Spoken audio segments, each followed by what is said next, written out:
স্বাগতম সবাইকে অমিয় ধারা ইউটিউব চ্যানেলে। মাওলানা রুমি রহমাতুল্লাহ রচিত মসনবী হতে আজকের ভিডিওতে আলোচনা করা হবে আল্লাহর ইশক ও প্রেমের স্বতন্ত্র বৈশিষ্ট্য সম্পর্কে। মসনবীতে বলা হচ্ছে, আল্লাহ প্রেমে আত্মবিলীনকারীর পথ সাধারণ পথ থেকে ভিন্ন। ফলে এই পথে নিজের সত্তার লক্ষ্যমাত্রাও এক প্রকার গুনাহ। সর্বদা রোদন ক্রন্দনের সাথে তওবা করায় লিপ্ত হওয়া প্রেমের রাজ্যে এক প্রকার গুনাহই বটে।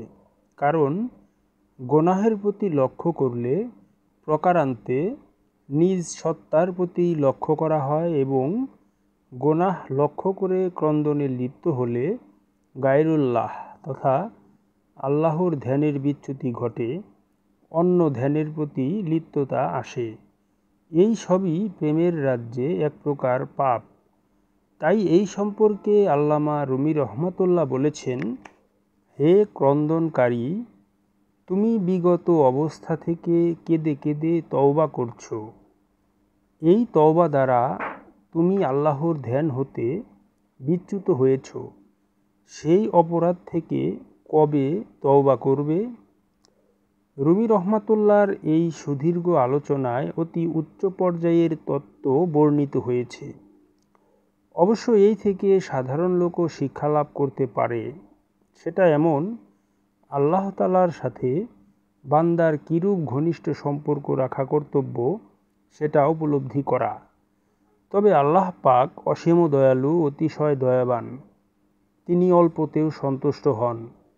যেসব লোক নিজেদের অধিক গুনাহের কারণে দোজখে যাবে, তাদেরকে পর্যন্ত তিনি অতি অল্পে সন্তুষ্টিভাজন বানিয়ে নেবেন।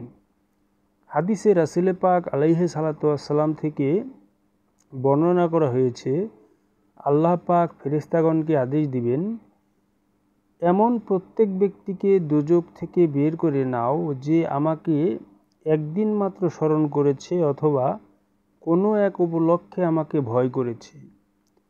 আল্লাহর স্মরণে নিমজ্জমান থাকা মানবের অবশ্য কর্তব্য হওয়াই যুক্তিযুক্ত। কিন্তু দয়ার সাগর মাবুদ বান্দার প্রতি তার দাবি রাখেন না। এছাড়াও হাদিসে আরও বলা হয়েছে, হযরত হানজালা একদা রাসূল পাক আলাইহিস সালাতু ওয়াস সালামের দরবারে উপস্থিত হয়ে বললেন, ইয়া রাসূলাল্লাহ, হানজালা মুনাফিক সাব্যস্ত হয়েছে। রাসূল পাক তখন বললেন, এর অর্থ কী?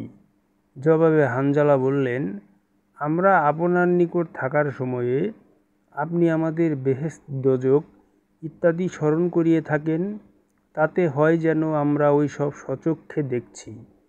তারপর যখন আপনার নিকট হতে বের হয়ে সংসারে লিপ্ত হই, তখন আপনার স্মরণ করানো বিষয়ের অনেক কিছুই আমরা ভুলে যাই।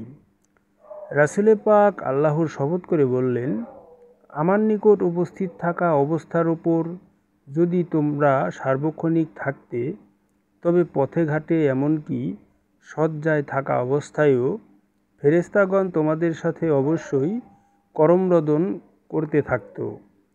তোমরা সকলে ওইরূপ পারবে না, তবে কিছু সময় ওইরূপ স্মরণে থেকো, আর কিছু সময় স্ত্রী পুত্র সংসারেও লিপ্ত হইও।